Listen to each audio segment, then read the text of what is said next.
Right, everybody, time to settle down. Get back in your seats, please, because we have more films to show you, and that's the live-action nominees. And after we screen them, we will have another panel. So thanks, and enjoy the next nominees.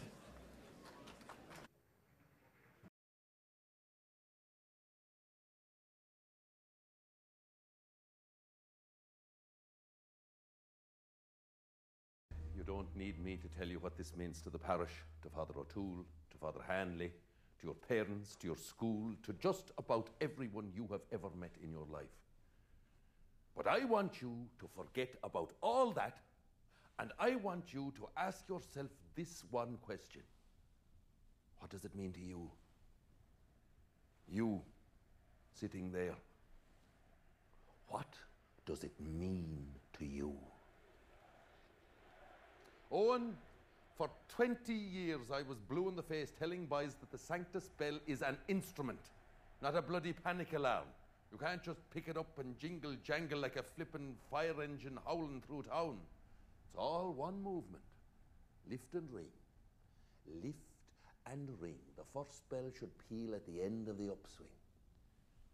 You are a natural son. I have seen parishioners shiver with the clarity of your ring. Show them. Make them feel it. Finbar, pound for pound, you are the best communion man in Leinster right now. Maybe Ireland. You have the perfect hold with a communion pattern. An inch and a half under the chin every time.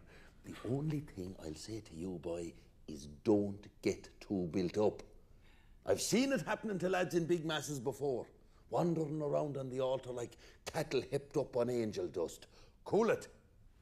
Now, you and Simon are my offertory and tabernacle squad today. Now, lads, as I have said time and time again, the tabernacle, that is our goal mouth. It is our 6-yard box. You have got to keep your composure around it. Don't let me see that mouth hanging open again, Simon. It's the flesh and blood of our Saviour he's taking out of there, not a hock of ham.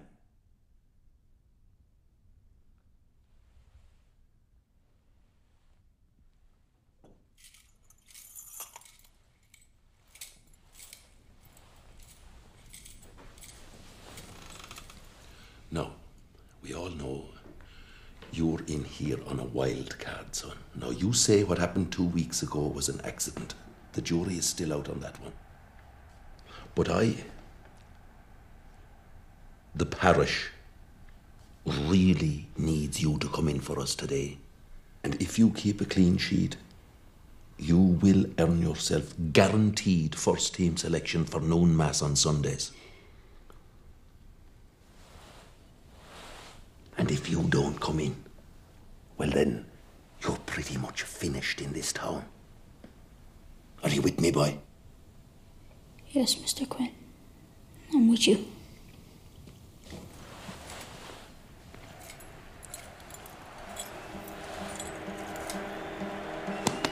That's the lad. All right, lads, on your feet. Let's see some grace, some vision, anticipate. Keep a yard on the pace of the service. Remember, if the Archbishop is thinking it, we're already doing it. Go out there and have the mass of your lives.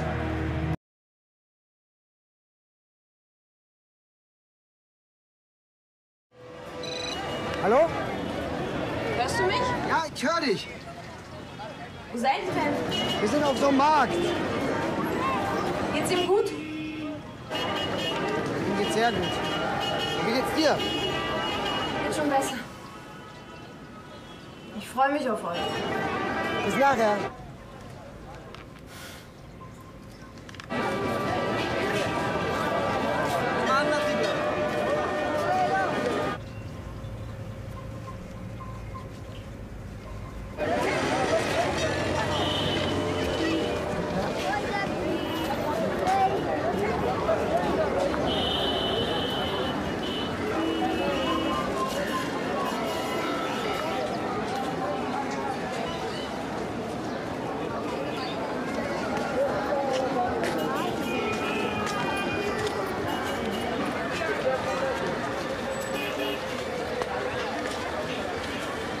Raju!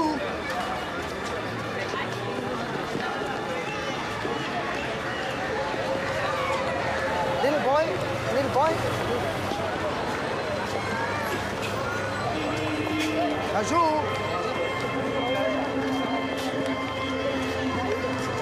Did you see a little boy? Little boy like this?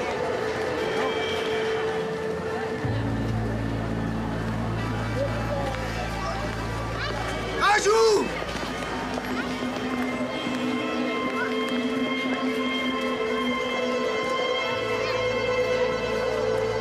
Raju! Raju!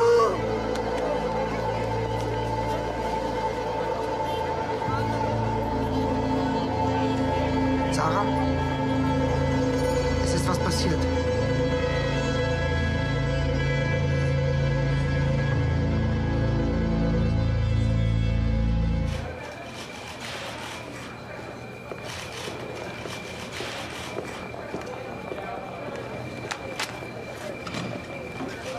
Do you have a picture of your son? Of course.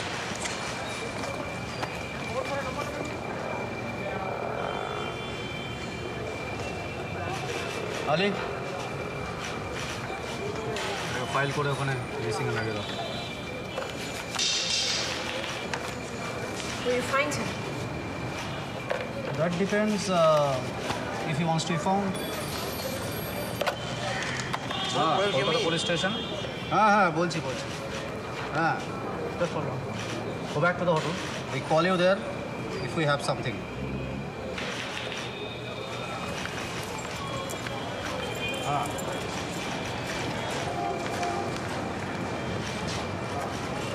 Was war das jetzt? Keine Ahnung.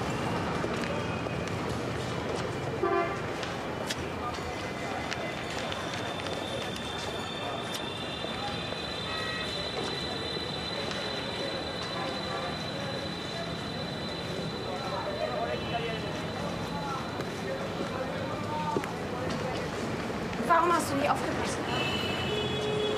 Wo ist hin? Ich fahre jetzt ins Hotel. Vielleicht ruft er an oder der Junge kommt zurück.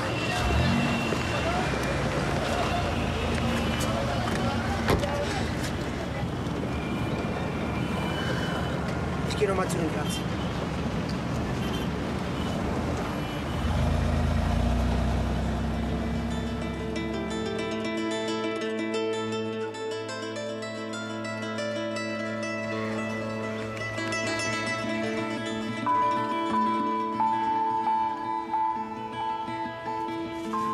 Mr. Fisher? I'm sorry. Even my employees don't know anything. Is there something I can do? Just go back to your place. I'm sure he'll turn up again.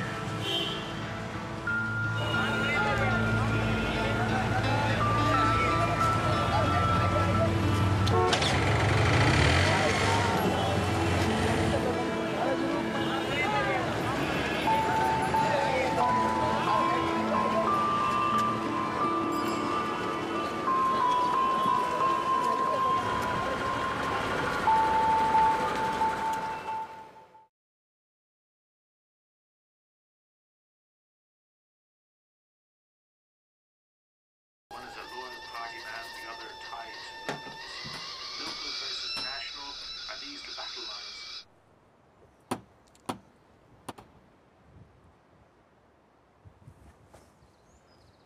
They're not in. Hello. Can I help you?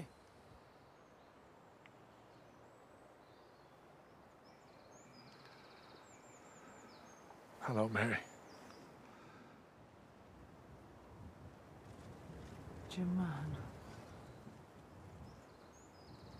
Jesus Christ.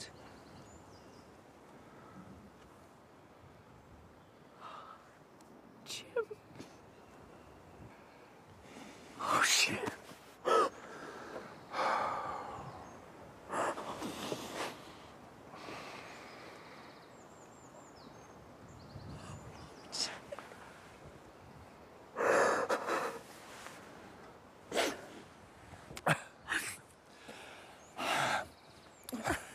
Haven't changed a bit.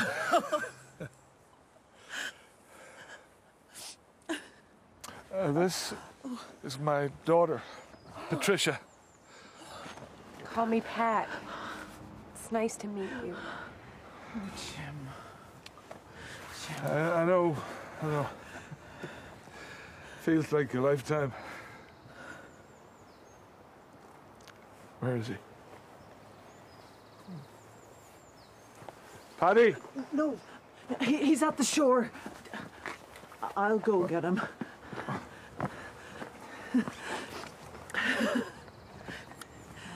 That's him in the orange coat.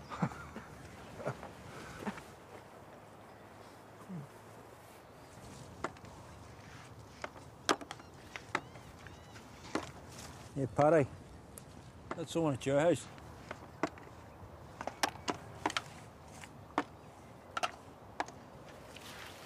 There. Who is that?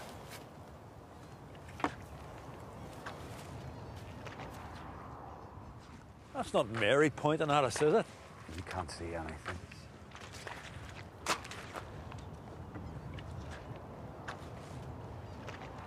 Nothing wrong with my eyes. Is that other woman filming us? She is. She is filming.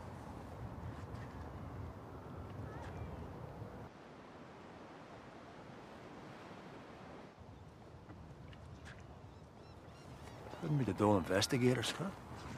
She's waving us away. That's what she's doing. Fuck me. It is the Dole investigators. Couldn't be. They wouldn't be that stupid to think we'd go towards them. Not that stupid, indeed. They just caught us working on camera. And your wife turned us in. So we're too far away to be recognised. Do you ever hear of Zoom cameras? She can't hear us. I'll go and get him. But no, Mary, I'll go. I want to surprise him.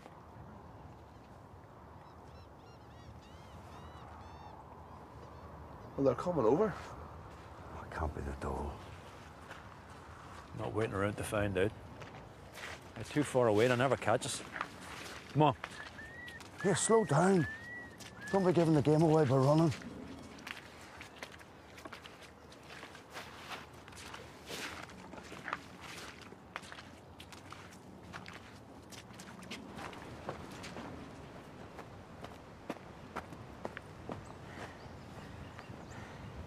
Where are they going?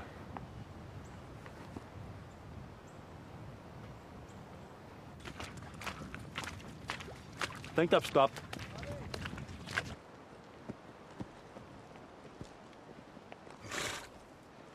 Dad, look. Hi. Could you do us a favor?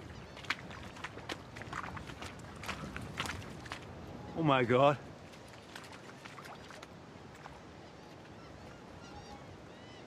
They've brought in a horse.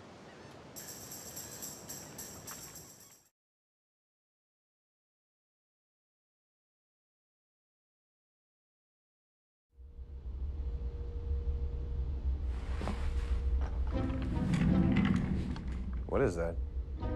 That's the timeline I've been traveling along. Oh, cool. Where have you been so far? Oh, well. You know, yesterday. What?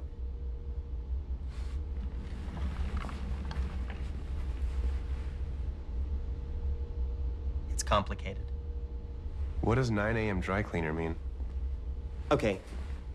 You know, I've been working on this idea nonstop for a long time. Of course. And this week I could tell I was getting really close, which is why I never came back to the apartment. Finally, super late Tuesday night, I cracked it. So I was planning on doing my first real trip Wednesday morning. Ancient Rome. Exactly. It's always been the dream. So I went to the dry cleaners that morning to pick up my nice shirt, you know, so I could look presentable for photos and whatnot. And the dude at the dry cleaners was a real jerk. Okay.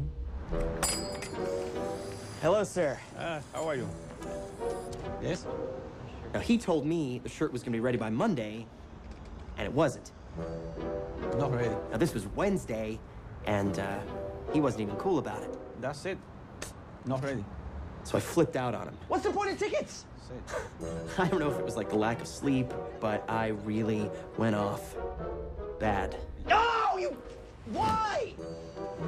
So? So, when I came back here, I felt so awful about how I treated the guy.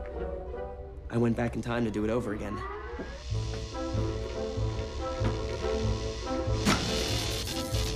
How'd that go? Finally got it right after a few tries. A few tries? Oh, it's harder than you'd think. Why? The shirt is never ready! Not ready. I'm sorry. Look, no matter how many times I go back in time, the shirt is never ready. You know, even though he told me it was gonna be ready back in the original timeline. Seriously, what is this place? So, you built a time machine and you've been traveling around yesterday?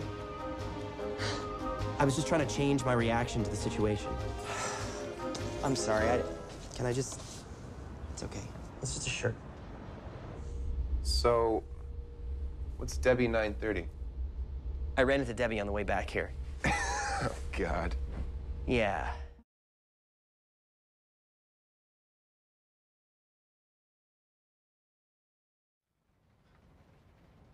Jon ville bestandig ha meg med til Amerika.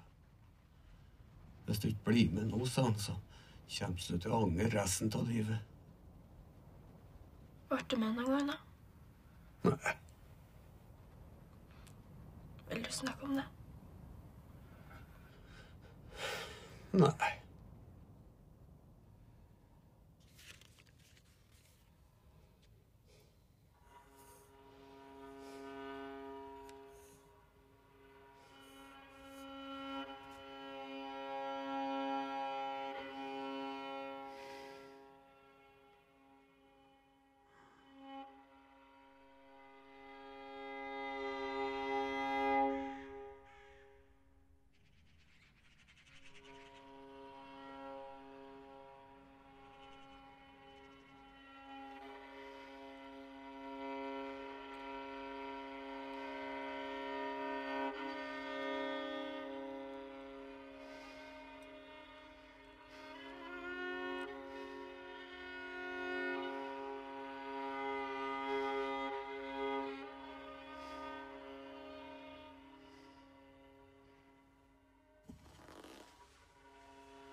Helsikes rasttopp.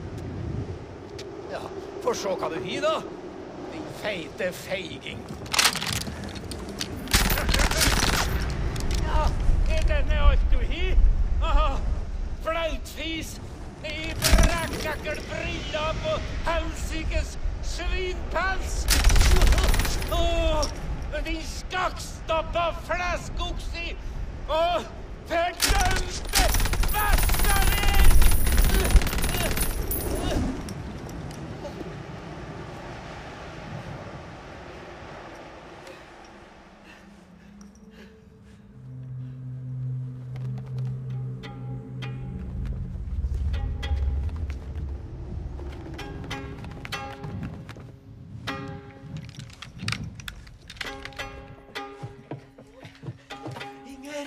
Du må hjelpe meg!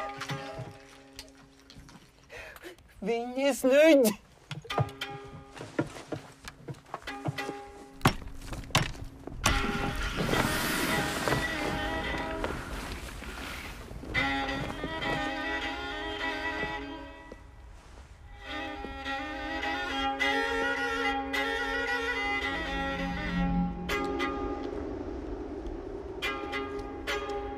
Inger, kom hit. Ta hen ledningen og kobber til kompressoren. Og så drev du med den spaka. Forsiktig.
Can we have the... there we go. Can we have the nominees for the live-action films please come up? Give them a big round of applause.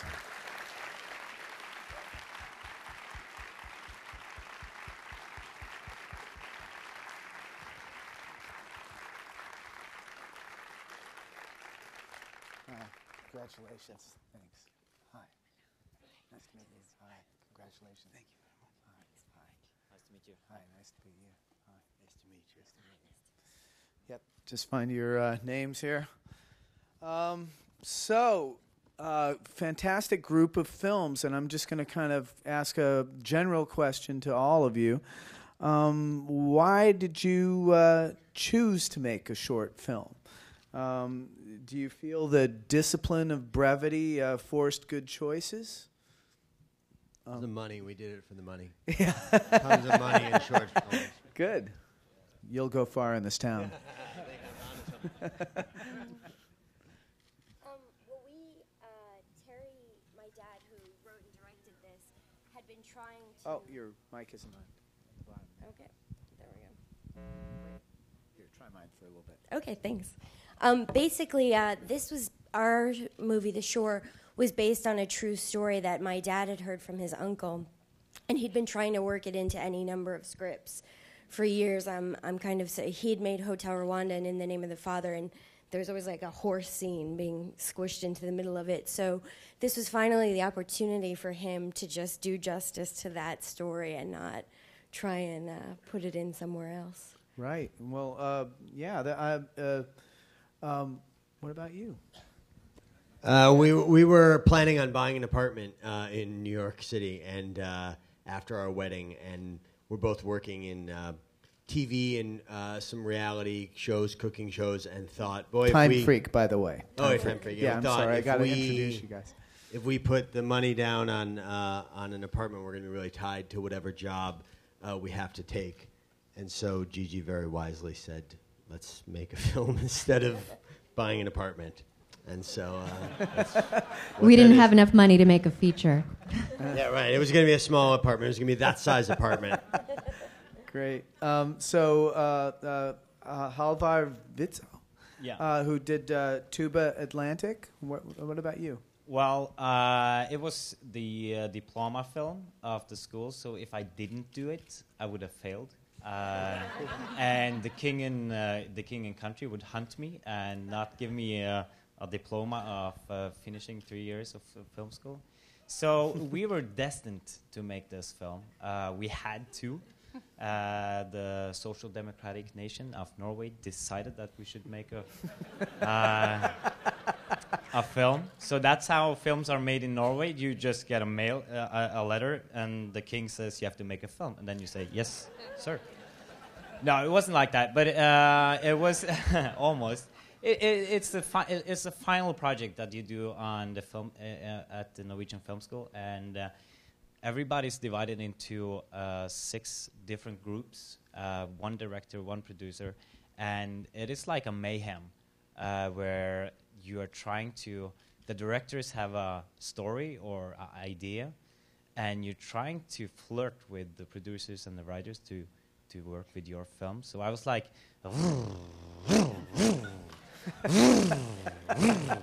and then the 2 most beautiful girls at the school, the producer and writer, just got into my sports car, and wow, that's how we took off. Oh man, you're gonna have a great career. What about you, Emer O'Kane? Your Peter wasn't able to make it tonight. No, but he wasn't. I'll be peppering you with all the annoying no questions. It's actually pretty much exactly the same as your story. It's funny. No, we basically. This is Pentecost. This is Pentecost. Peter had an idea. I had an image of a particular scene. It's the scene in the center of the film, which is set in the sacristy in the church, and he kind of, having been an altar boy himself, he kind of remembered that feeling of kind of entering this arena of such high stakes where everybody is watching and just the risks are so high, and he kind of, compared that to the feeling in a sports kind of arena and getting ready for a big game. So that's where the idea started from, and the more he kind of scratched away at that idea, he felt that it would fit in really well in the short film genre. Right. So Raju with Max Zala and Stefan Giran. What about you guys? Well, we were bound to make a short movie due to our university as well. And these films have to have 25 minutes of length. So we had no other chance. But then again, there was a big challenge to take the issue, the topic, to take our story and condense it to the very core of it, and to make it a 25-minute short film. Right. So when did you learn? I mean, this is a real problem, right? When did you learn about that? Well, we were. By the way, I'm Max. This is Stefan. Yeah. I'm sorry. Yes. No, we heard about that. We were looking for a topic for our thesis film from film school almost 2 years ago, and there was this earthquake in Haiti, and children got stolen out of that country to put them into foreign families. So we started research on the topic and found out about this global big thing. Do they pick certain children that are more appealing looking, or I mean, do they choose? I mean, it seems like they're, how would you pick which child to steal? I mean, there must be some, because there's millions of actual homeless kids, aren't there? It's a really good question, actually. It's I mean, there's different ways to get those children. Sometimes actually it is like parents say, well, we would love to have like a bright one, or they give them a list of traits. Yeah, and then so there are cases like that, but not always. So like in this case, the foreign couple doesn't know that they're adopting an illegal child. So so that's like one of those children that just get stolen from poor families around the big cities, those families don't have the money to look for the children, so they're just lost. Right. Wow. It was amazing. So the Shore, since your father is such an accomplished playwright and screenwriter and director, what is the itch that only a shorter film can scratch? Well, I mean, basically, he's doing that stuff all the time. So, yeah, I think it was a chance to talk about reconciliation in Northern Ireland in a way that was sort of specific. There isn't a lot of media that sort of reflects right now where this amazing reconciliation has taken place, and not just on a national level, but actually every day, people reconnecting. And that's sort of a story that you can kind of explore really beautifully in a specific way, rather than trying to make it into a feature. Right. And so there's a legacy of Irish short films, and he was kind of excited to work in that. And it's funny because even though he's sort of established, it was his first short film ever, and it has all of its own constraints. And he'd also never made a movie in Northern Ireland, so it was his first time working at home. And, we shot in our backyard. We just used all family. So it's kind of a funny journey for us because this is as close to a home. Yeah, that's our house. So it's like this is a home movie. I mean, my aunt did the costumes. My mom cooked the food. So to be here is really strange. And at the same time, Terry may be established as a filmmaker, but I'm sure a lot of the people here have made lots of short films. And so there were so many times when we were going and watching short films to find out how this medium works. Oh, it's great. It kind of forces you to get right to the point, right? Very much. There's no kind of luxury. Wonderful. Andrew? Yes, sir. What about being both a master of time and a serial squanderer of it is personal? No, I mean, I had took a lot of work to get into the headspace of a neurotic character like that. Just try to create a character and guess what he'd be like, and I think we got it close. I mean, is there something about the medium of film that make, because you are dealing with time, that seemed like a natural for this? I was honestly, it is the regret that was fun to play with, and it was that idea and I think we kind of avoided the mind-bending topic of time travel by kind of making it about regret and friendship and helping a friend, and one friend being in a really bad spot was sort of the primary focus of it. We had the 2 actors over for dinner the night before we started rehearsal, and Gigi made dinner, and we had wine, and they asked me all sorts of time travel questions. Well, but what if this and that? And I like to think I can answer almost anything that comes my way. And then at the end of the night, I said, okay, so that's it. That's the last time travel conversation we're going to have for the rest of the time. Yeah, I was going to say, anything. It's a really naughty subject. A lot of filmmakers avoid it because it's a can of worms that cannot be closed. And, was it a challenge to keep it simple? I mean... Yeah, I mean, you just have to cut it off at a certain point. You have to, I mean, you just, for me... Is that why you never got past 2:30? Yeah, because 2:30 blew my mind, and 12 minutes blew my mind too, which is why it's 11. No, I think it's finding the place where you are answering questions, you have to answer questions, and where you're not answering questions that aren't asked. That's the biggest thing, because there are a bunch that you could ask, or you could answer, and they'd be like, well, I didn't care about that. So you have to draw a line somewhere, you know. Yeah.